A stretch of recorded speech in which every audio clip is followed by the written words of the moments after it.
오늘은 어버이 주일입니다. 이 세상에 부모 없이 태어난 사람은 아무도 없을 것입니다.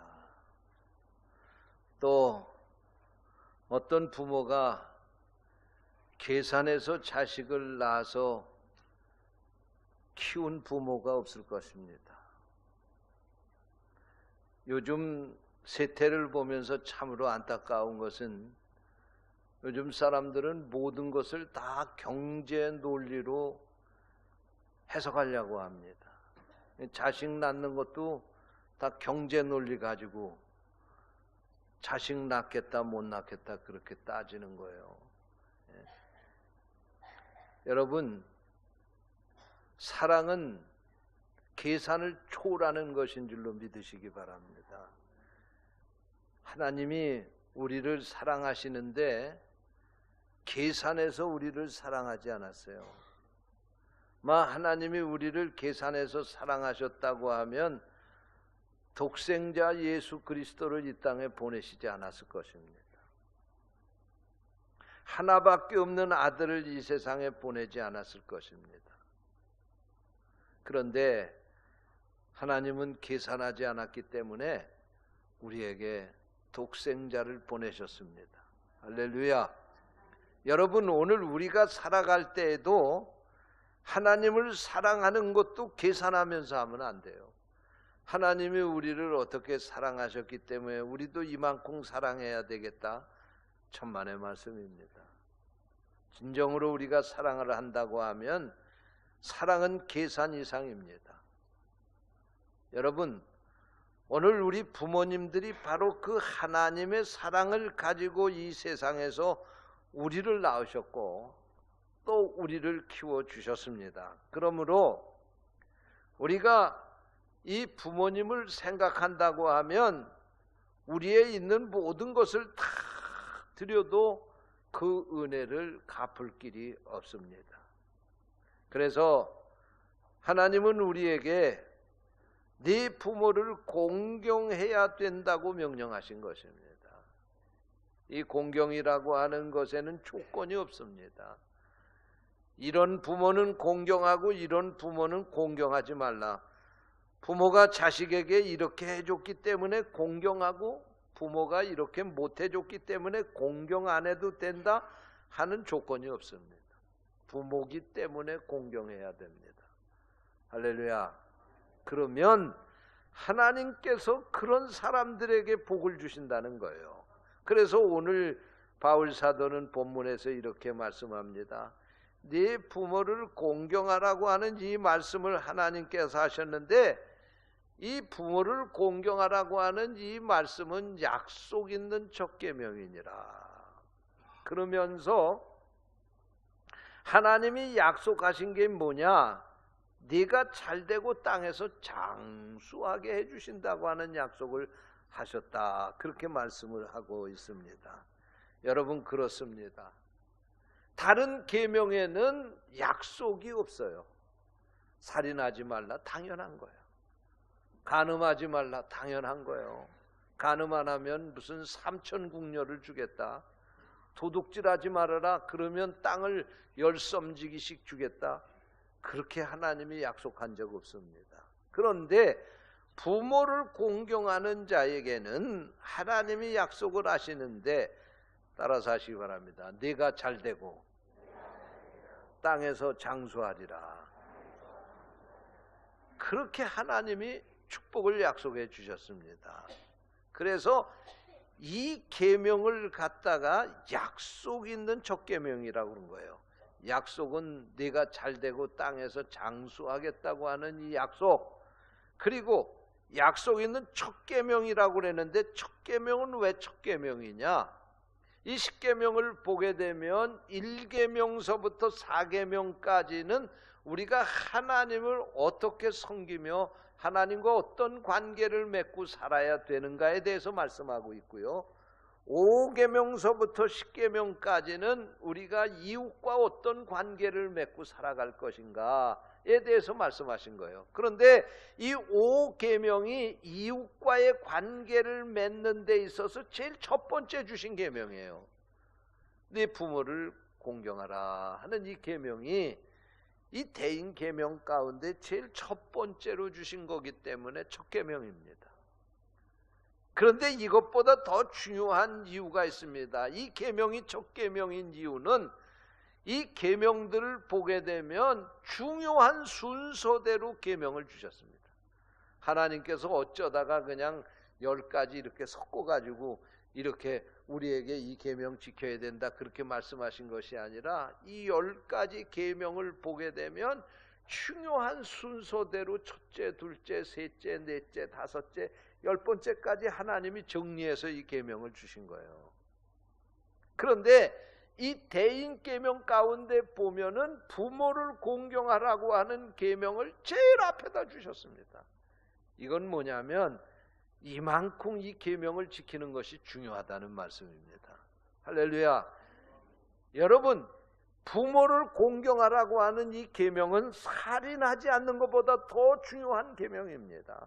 간음하고 도둑질하는 것보다도 더 중요하기 때문에 하나님께서 이 계명을 제일 앞에다 주신 거예요. 그래서 첫 계명이옵시다. 할렐루야. 여러분, 그러므로 우리가 믿음 안에 산다고 하면 이 계명을 잘 지키고 살아야 될 줄로 믿습니다. 이 계명 잘 지키고 살면 여러분 하나님께서 복을 주시겠다고 약속하셨습니다. 무슨 복입니까? 내가 잘 된다는 거예요. 부모 공경하는 사람은 하는 일마다 잘 되는 거예요. 부모 공경 잘하고 살면 자식도 잘 되는 거예요. 부모 공경 잘하고 살면 사업도 잘 되는 거예요. 부모 공경 잘하고 살면 무엇을 하든지 하는 대로 잘 되는 거예요. 예? 여러분, 또 부모 공경을 잘하는 사람에게는 장수의 축복을 주신다고 그랬습니다. 어떤 분들은 생각하기를 아이고 목사님 더 이상 길게 살 필요가 뭐 있습니까? 그렇게 얘기하시는 분이 있을지 모르지만 여러분, 이 장수라고 하는 이 말씀은 단순히 긴 장자 목숨 숫자 목숨이 길게 산다 그런 얘기가 아닙니다. 여러분, 100살까지 살더라도 건강하게 살아야 장수라고 그러지 60살까지 살다가 몸져 자리에 누워서 소대변 받아내면서 100살 사는 사람을 누가 장수의 복을 받았다고 그럽니까? 건강한 사람이 장수의 복을 받았다고 그러는 거예요. 여러분, 사는 게 평안해야지 길게 사는 게 복이지요. 하루 저녁 자고 나면 사건 사고가 터지고 문제가 생겨서 근심 걱정으로 밤을 지새우면서 사는 거 길게 산다고 해서 누가 그 사람을 장수의 복을 받았다고 그러겠습니까? 그 사람이야말로 사는 게 웬수지요. 여러분, 평안해야 길게 사는 게 장수의 복을 받는 겁니다. 할렐루야.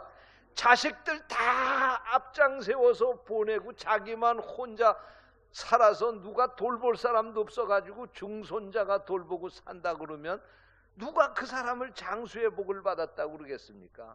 자식도 잘 되고 자식도 장수의 복을 받아서 자식들의 효도를 받으면서 오래 살아야 그 사람을 장수의 복을 받았다고 그러는 거 아닙니까? 그러므로 장수의 복을 받았다고 하는 이 속에는 자식의 축복도 받았다는 말씀입니다. 여러분, 세상에 살면서 넉넉해가지고 많은 사람 나눠주고 도와주고 구워주고 대접하고 그렇게 살면서 100살까지 살아야 그 사람 장수의 축복을 받은 거지, 먹고 살 게 없어서 날마다 그날 가가지고 문전 걸식하면서 한 푼 줍쇼 한 푼 줍쇼 그리고 빌어 먹으면서 사는 사람을 누가 장수의 축복을 받았다고 그럽니까? 넉넉해서 베풀고 나누고 대접하고 그러면서 그렇게 쓰고 살아야지 오래 사는 걸 장수의 축복이라고 그러지 않습니까? 할렐루야. 여러분, 이 장수의 축복 속에는 그렇기 때문에 물질의 축복이 있는 겁니다. 예? 그러니까 다시 말하면 이 장수의 복 속에는 우리가 이 세상에서 필요한 모든 복이 담겨 있는 거예요. 할렐루야. 그러니까 이 말씀은 바꿔서 얘기하면 부모 공경해서 받는 복은요, 이 세상에서 제일 큰 복을 받게 되는 것이다. 그런 말씀입니다. 저는요, 우리 부평제일교회 성도들이 이렇게 하나님께 복을 받기를 축원합니다. 여러분, 부모 공경 잘하는 것처럼 복이 없어요. 여러분들 부모 공경 잘 하셔서 날마다 하나님이 주시는 잘 되는 축복을 받으시고 장수의 복을 받으시게 되기를 축원합니다. 저는 오늘 이 시간에 우리가 부모 공경을 해야 되는데 공경해야 될 이유가 있어요. 그래서 오늘 그 말씀을 드리려고 따라서 하세요. 어머니는 네모입니다. 이런 제목으로 말씀을 드립니다. 텔레비전에서 가끔 그러더라고요. 예? 무엇은 네모입니다. 그리고 네모를 채우라고 그러더라고요. 무엇은 네모입니다. 그래서 제가 오늘 설교 제목을 심플하게 정했어요. 예, 어머니는 네모입니다. 그런 제목으로 말씀을 전하려고 성령께서 이 말씀을 듣는 우리를 깨우쳐 주시기를 원합니다. 첫째로 어머니는 따라서 하세요. 어머니는 하나님의 모형입니다. 그렇습니다. 하나님의 속성은 두 가지가 있어요. 하나는 공의, 잘못된 것, 옳은 것을 분명하게 가를 줄 아시는 하나님이에요. 그 다음에 두 번째로 하나님의 속성이 있는데 그것은 사랑입니다. 그러니까 어떻게 보면 하나님 속에는 아버지도 계시고 어머니도 계신 것 같아요. 우리 부모님들이 자식들에게 하는 역할 가운데 잘잘못을 가려주는 거는 보통 아버지들이 하잖아요. 뭐 거꾸로 하는 집도 있더라고요. 그리고 사랑은 어머니가 자식들에게 베풀어 주는 거 아니에요. 근데 보통 보면은 어머니가 바로 그 하나님의 사랑을 자식들에게 보여주는 거예요. 할렐루야. 그래서 어머니를 보면서 아하, 하나님의 사랑이 바로 저거구나, 그런 생각을 하게 되는 거예요. 저는요, 요즘에도 보면서 우리 자식들이 셋인데 우리 집사람이 우리 아이들한테 하는 걸 보면서요, 저 가끔 이해가 안 될 때가 있어요. 근데 그걸 보면서 아하, 저게 사랑이구나, 그런 생각. 아파서 쩔쩔매면서도 멸치를 볶아가지고 큰 사위 갖다 준다 그러고 작은 사위 갖다 준다 그러고 그릇에다가 다 담는 거야. 에? 아니 그냥 가만히 그거 안 하고 자기네들 먹고 살게 내 시집장가 갔으면 내버려 두면 될 거 아니야. 근데 그렇게 담아서 주면서 아프다고 그러고 절절매더니 그러면서 힘이 생기는 거야. 또 갖다 주면서 기쁜 거예요. 아, 그게 사랑이구나. 사랑이라고 하는 건 계산을 초월하는 거야. 사랑은 자꾸만 줘도 주고 싶은 게 사랑이에요. 근데 그 사랑이 우리 어머니들 속에 있는 거야. 자식들을 보면 한없이 어머니 사랑하는 거야. 자식들이 잘못된 건 하나도 기억 못하는 거야. 우리 어머니에게 우리 지은이가 어느 날 물었어요. 할머니, 아빠 자랄 때 속 많이 썩였죠? 그리고 물었더니 우리 어머니가 대답하기, 얘 니네 아빠처럼 그렇게 착하게 잘 자란 사람이 어디 있는 줄 아냐. 저는 우리 딸이 그걸 질문하는 순간에요, 가슴이 콩당콩당 뛰었어요. 우리 집사람, 우리 어머니가 있는 그대로 얘기하면 어떡할까? 그랬더니 우리 어머니가 다 잊어버리셨더라고요. 그게 가면적으로 얘기하는 게 아니라 제가 잘못한 거는 전부 다 기억 속에서 다 새카맣게 지워버리셨더라고요. 여러분, 그게 사랑입니다. 예? 우리 어머니 속에 그게 있는 거예요. 예? 여러분, 하나님이 여러분들에게 하나님의 사랑을 보여주시려고 어머니를 보내주신 겁니다. 그러기에 그 어머님이 죽을 고생을 하며 나를 낳았고, 그리고 계산하지 않고 어떻게 하면 더 잘 먹이고 어떻게 하면 더 잘 입히고 어떻게 하면 더 행복하게 만들어 줄까, 계산도 하지 않고 어머니가 오늘 나를 만들어 주신 거예요. 할렐루야. 예? 여러분, 어머니가 나에게 이런 사랑을 베풀었기에 오늘 내가 존재할 수 있었던 거예요. 어머니는 배고파도 자식에게 먹을 걸 먼저 주면서 나는 속이 안 좋아서 못 먹겠다 그러시지 않습니까? 예? 여러분, 이것이 바로 어머님의 사랑입니다.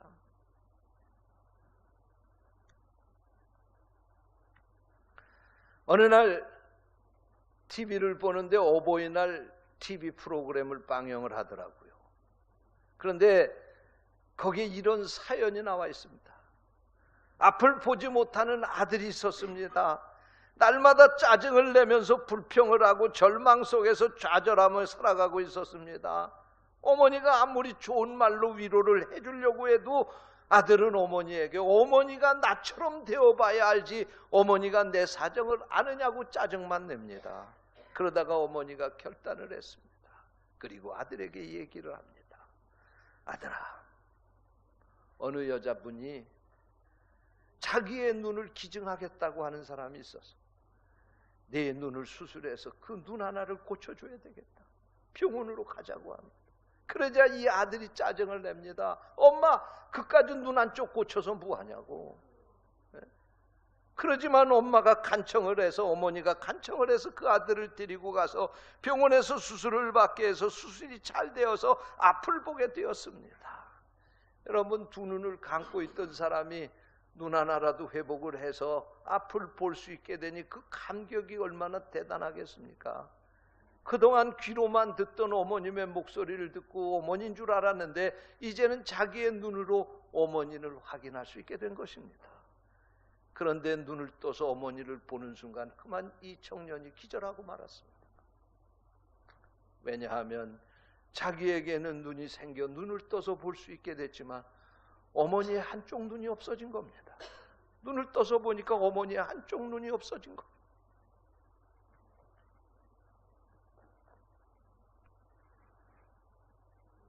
여러분, 이것이 우리 부모님의 사랑, 어머니의 사랑입니다. 할렐루야. 어머니는 자기를 희생해서라도 자식을 살리고 싶은 것입니다.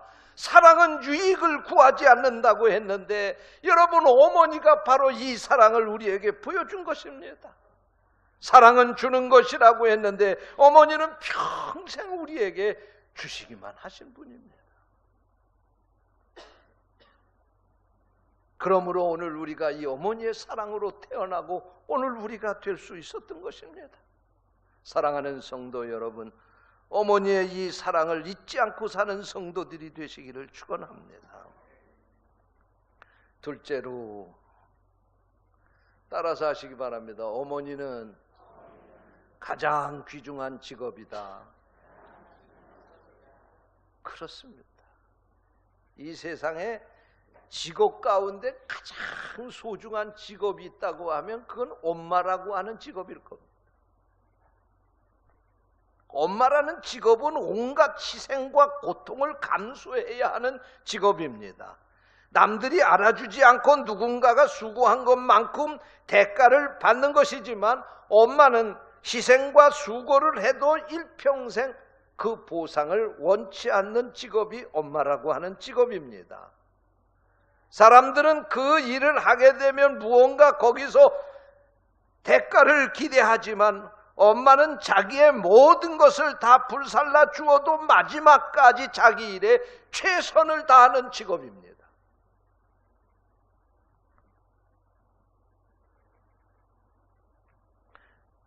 얼마 전 텔레비전에 나왔던 허영만 화백이 미래 직업에 대한 이야기를 하면서 그런 얘기를 하더라고요.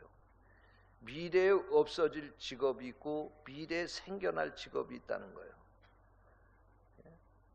미래에 없어질 직업들, 이런 것들은 기계화가 돼가지고 또 그리고 로봇들이 사람을 대신해 가지고 일을 하기 때문에 사람들이 직장을 잃게 된다는 거예요. 요즘에 자동차 회사들, 옛날에는 자동차 만들 때 다 일일이 사람들 손으로 하지만 요즘은 로봇가 다 하지 않습니까? 산업 로봇가 자동차 다 만드는 거예요. 그게 더 사람들이 하는 것보다 정밀도도 높고요, 돈도 덜 드는 거예요. 그러니까 기업을 하는 사람들은 기계화를 하는 거예요. 그래서 점점 더 일하는 사람들을 줄여가는 거예요. 그러니까 그런 일을 하는 사람들은 빨리 직장을 옮길 생각하고 직업을 바꿀 생각해야 미래에 백수건달 안 될 수 있습니다. 그런데 또 미래에 생겨날 직업도 많이 있는 거예요. 그러니까 앞으로 미래를 준비하는 사람들은 미래에 우리 세상이 어떻게 바뀔 것을 알고 해야 되는 거예요. 그런데 이 허영만 화백이 그런 얘기를 하더라고요. 이 세상의 모든 직업이 세상에서 다 없어진다 할지라도 딱 하나 없어질 수 없는 직업이 있다. 그게 뭐냐? 그것은 엄마라고 하는 직업입니다. 그러더라고요. 엄마라고 하는 직업입니다. 이 엄마라고 하는 자리는 누가 대신할 수 없다는 거예요. 엄마라고 하는 이 자리는 누가 대신해 줄 수 있는 자리가 아니야. 진정으로 내 몸에 자식을 배에서 10달 동안 가지고 있다가 내 자궁으로 그 자식을 낳고 그리고 키운 어머니라야 그 사랑을 알고 그 자식을 정말 자기의 모든 몸을 불살라서 그 자식을 키우고 그 자식을 세상에 내보낼 수 있다, 그런 말씀이에요. 어머니는 누가 대신할 수 없어요. 만약에 어머니가 이 세상에서 사라진다고 하면 이 세상은 바로 멸망을 하게 될 것이다, 그런 이야기를 하더라고요. 여러분, 그렇습니다. 혹시 어머니들 힘들어도 자부심을 가지시기 바랍니다. 여러분의 직업은 아주 영원한 직업이요, 세상이 바뀌어도 없어지지 않는 직업, 아주 숭고한 직업, 아주 보람 있는 직업, 여러분은 누가 대신할 수 없는, 여러분만이 할 수 있는 그 직업이 바로 엄마라고 하는, 어머니라고 하는 직업입니다. 여러분, 바로 우리 어머니들이 나를 위해서 아무 대가도 바라지 않고 이 직업을 가지고 오늘까지 사신 거예요. 이거 잘 감당했다고 월급 준 거 아니지 않습니까? 이거 잘 감당했다고 그래서 어디 가서 어머니가 월급 달라고 그런 거 아니지 않습니까? 어머니의 이런 희생이 있기 때문에 오늘 우리들이 살 수 있게 된 겁니다. 할렐루야. 어머니 사랑 잊지 않게 되시기를 축원합니다. 셋째로 따라서 하세요. 어머니는 위대한 선생님입니다. 그렇습니다. 여러분, 선생님 가운데 어머니 같은 선생님이 이 세상에 어디 있어요? 아이고, 목사님, 저는 무식해서 선생님 노릇 못합니다. 그래도요, 절대로 무식하다고 어머니가 선생님 노릇 못한 사람 없습니다. 다 무식해도 어머니로서 선생님 노릇은 다 하더라고요. 여러분, 바꿔서 얘기하면 태어나는 사람에게 있어서 자식의 입장에서 생각할 때에는 이 세상에 태어나면서 제일 먼저 만난 선생님이 어머니, 그리고 제일 오랫동안 담임 선생 하시는 분이 어머니야. 여러분, 세상의 선생님은 그 사람에 대해서 지식은 혹시 전달할 수 있을지는 몰라도 그 일생을 책임져 주는 선생님이 어디 있습니까? 싫으면 까짓거 버리고 다른 데로 갈 수 있을 거예요. 그런데 어머니는요, 싫든 좋든 그 자식을 맡아서 평생을 자기가 책임지시겠다는 사세로 살아오신 거예요. 할렐루야. 여러분, 세상에서 선생님은 명예도 있고 존경도 받고 세상에서 선생님은 그 수고한 만큼 보상도 받게 되어 있습니다. 그러나 어머니는 평생도록 자식에게 주기만 했지 받는 게 없는 게 어머니. 그래서 어머니는 위대한 선생님이라고 말씀하고 있는 것입니다. 어머니는 일생을 살아가는데 꼭 필요한 것을 우리에게 가르쳐 주신 선생님입니다.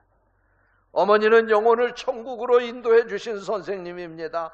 육신을 건강하고 풍성하게 살도록 가르쳐 주신 선생님입니다. 어머니는 우리에게 인생의 가장 큰 덕목인 사랑이 무엇인지를 몸소 보여주시면서 가르쳐 주신 선생님입니다. 어머니는 우리 인생을 사는 것이 어떻게 살아야 지혜롭게 사는 것인지를 가르쳐주는 선생님입니다. 그래서 미국의 40대 대통령이었던 로널드 레이건 대통령은 나에게 가장 큰 영향을 끼친 인물은 바로 나의 어머니 넬리 레이건입니다. 이 어머니는 가장 훌륭한 스승이었습니다 라고 말했습니다. 그렇습니다. 어머니는 인생의 가장 위대한 스승입니다. 어머니는 지식만을 가르치는 선생이 아니라 삶의 지혜를 가르쳐주고 바르게 사는 것이 무엇인지를 사랑으로 깨우쳐 주시며 가르쳐 주신 선생님이십니다. 아무 대가도 바라지 않고 최선을 다해서 가르쳐 주신 분이 어머니라는 말씀입니다. 영국의 위대한 정치가인 윈스턴 처칠이 훌륭한 인물이 되자 영국의 한 신문에서 윈스턴 처칠에 대한 특집 기사를 실었습니다. 이 신문은 윈스턴 처칠이 유치원서부터 대학에 다닐 때까지 이 윈스턴 처칠을 가르친 선생님들에 대해서 모두 조사를 해서 위대한 스승들이라고 하는 제목으로 글을 썼습니다. 신문이 발간되어 이 신문을 읽은 윈스턴 처칠이 그 신문사에 이렇게 편지를 보냈습니다. 귀 신문사에서는 나의 가장 위대한 스승 한 분을 아직도 찾아내지 못했습니다. 그분이 누구인지 아십니까? 그분은 바로 나의 어머님이십니다. 어머니는 나의 인생의 가장 훌륭한 선생님이요 나침판이었습니다 라고 말했습니다. 그래서 세계의 역사를 보게 되면 훌륭한 인물 뒤에는 반드시 위대한 어머니가 있었다고 하는 사실을 발견하게 됩니다. 우리 역사를 보게 되면 율곡 이에게는 신사임당과 같은 훌륭한 어머니가 있었습니다. 김유신 장군에게는 훌륭한 만명 부인이라고 하는 어머니가 있었습니다. 조선시대 최고의 명필로 꼽히는 한석봉에게는 어머니 홍주백 씨가 있었습니다. 일본의 이토 히로부미를 암살한 애국자 안중근에게는 조마리아라고 하는 훌륭한 어머니가 있었습니다. 안중근이 할빈역에서 이토 히로부미를 권총으로 쏴서 죽이고 붙잡혀서 여순 감옥에 갇히게 될 때에 안중근 의사의 어머니인 조마리아 여사가 아들에게 옷을 한 벌 지어서 보내면서 그 속에 편지를 써서 보냈습니다. 그 옷은 안중근이 나라를 위해서 큰 일을 했으니 이제는 그 벌을 받아야 될 것 아닌가, 죽을 때 이것을 입고 죽으라고 수의로 지어서 보낸 것이고 그 속에는 이런 편지가 있었습니다. 너의 목숨을 구걸하기 위해서 절대로 딴소리 하지 말아라. 네가 한 일 그것을 나라를 위해서 애국한 것이라고 생각하고 네가 그 감옥에서 죽는 것이 어머니에게 할 수 있는 효도이다. 그 감옥에서 살아서 나오면 너는 내 아들이 아니니라. 네 목숨을 조국을 위해서 바쳐라. 어머니가 그렇게 편지를 써서 보냈습니다. 오페라가의 프리마돈나인 조수미에게도 그의 훌륭한 어머니 김말순 여사가 있습니다. 어려서 조수미가 유학을 떠나게 될 때에 그가 어머니 곁을 떠나고 고향을 떠나서 그 마음을 가다듬지 못하게 될 때 어머니 김말순 여사는 날마다 그 딸에게 편지를 써서 그의 마음을 잡아주었다고 합니다. 유학 중에 아버지가 돌아가시게 될 때에 조수미에게 어머니가 전화를 하면서 아버지의 장례식에 오지 말라고, 네가 학업을 중단하고 아버지 장례식에 참석하는 것보다는 네가 그곳에서 네 꿈을 펼쳐가면서 공부를 계속하는 것이 돌아가신 아버지가 너에게 가장 바랬던 것이고 내가 아버지에게 할 수 있는 효도라고 하면서 아버지의 장례식에도 오지 못하도록 그 딸에게 그렇게 권했다고 하는 이야기가 전해지고 있습니다. 우리나라의 바둑 왕자 이세돌의 어머니는 박양례 씨입니다. 이세돌은 목포에서 2시간 배를 타고 가는 비금도라고 하는 섬에서 태어났습니다. 그가 그곳에서 자라게 될 때 그 가정이 너무나도 어려워서 어머니 박양례 씨는 힘겨운 농사일을 하면서 두 아들을 우리나라의 바둑계 거성으로 키웠습니다. 큰아들이 이상훈 구단이고 그 둘째 아들이 이세돌 구단입니다. 우리나라의 프로 바둑계 거성들을 둘을 그 시골 섬에서 키워냈습니다. 그뿐만 아니라 두 딸과 아들을 서울 명문대학에 입학을 시켜서 공부를 시킬 만큼 그 가난한 어려운 가운데서도 이 어머니의 희생이 그 보잘것없는 작은 섬에서 이런 훌륭한 인물들을 만들어낼 수 있게 되었다는 것입니다. 우리 감리교 창설자인 존 웨슬리의 어머니는 수산나 웨슬리입니다. 그는 자녀를 19을 낳았습니다. 그럼에도 불구하고 그 자식들을 잘 가르쳐서 요한 웨슬리와 찰스 웨슬리 같은 훌륭한 인물을 만들어낼 수 있었습니다. 성경을 보면 한나는 아들 사무엘이라고 하는 위대한 이스라엘의 지도자를 만들어냈고, 그리고 디모데의 어머니 유니게는 그의 아들 디모데를 훌륭한 믿음의 용사로 키워서 바울 사도에게도 디모데만 생각하면 자기의 마음이 기쁘고 행복하다고 할 만큼 그런 인물을 키워낼 수 있었던 것입니다. 사랑하는 성도 여러분, 오늘 우리 어머니들이 바로 이렇게 자녀들을 키우는데 교육학 박사의 학위는 없다 할지라도 훌륭한 어머니의 역할을 하기에 오늘 우리가 있었다는 사실을 잠시도 잊어서는 안 될 것입니다. 또한 이 어머니의 희생을 생각하면 날마다 감사하는 성도들이 되시기를 축원합니다. 결론의 말씀입니다. 로마가 세계를 지배하던 당시에 세계 어머니를 대표할 수 있는 두 여인이 있었습니다. 한 사람은 네로 황제의 어머니인 아그리피나이고 또 한 사람은 어거스틴의 어머니인 모니카입니다. 아그리피나는 아들인 네로를 왕위에 오르게 하기 위해서 남편 글라우디오 황제를 암살했습니다. 그리고 그가 원하는 대로 네로 황제를 즉위시켰습니다. 그러나 그녀는 자기가 황제 자리에 올려놓은 네로에게 살해를 당하게 되었고, 네로는 어머니만 죽인 것이 아니라 수많은 많은 사람들을 학살을 하는 철천지 한을 남기는 이런 못된 정치를 하는 정치가가 되고 말았습니다. 그런가 하면 모니카는 자기 아들 어거스틴이 방탕한 생활을 하고 있을 때 그를 위해서 끈질기게 기도함으로 말미암아 방탕한 자식 어거스틴을 성자 어거스틴으로 변화를 시키게 되었고, 어거스틴 때문에 얼마나 많은 사람들이 구원을 받고 천국길을 가게 되었습니까? 어거스틴은 그의 참회록을 13권을 썼는데 13권 가운데 9권을 어머니에 대해서 썼습니다. 여러분, 한 여인으로서의 어머니, 그는 약한 존재이며 평범한 여인일지 모릅니다. 그러나 그 한 어머니가 자식에게 끼치는 영향은 결코 평범하지 않은 것입니다. 위대한 인물 뒤에는 훌륭한 어머니가 있었습니다. 우리 교회의 어머니들이 이런 어머니들이 되시기를 축원합니다.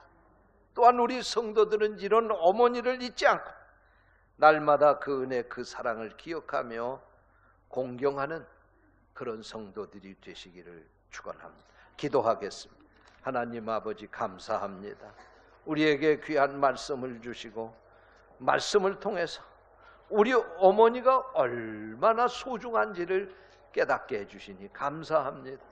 그 어머니 사랑하게 하옵소서, 공경하게 해 주옵소서. 그 어머니의 노후가 행복하게, 자식들 때문에 행복에 겨워 살 수 있도록 축복해 주옵소서.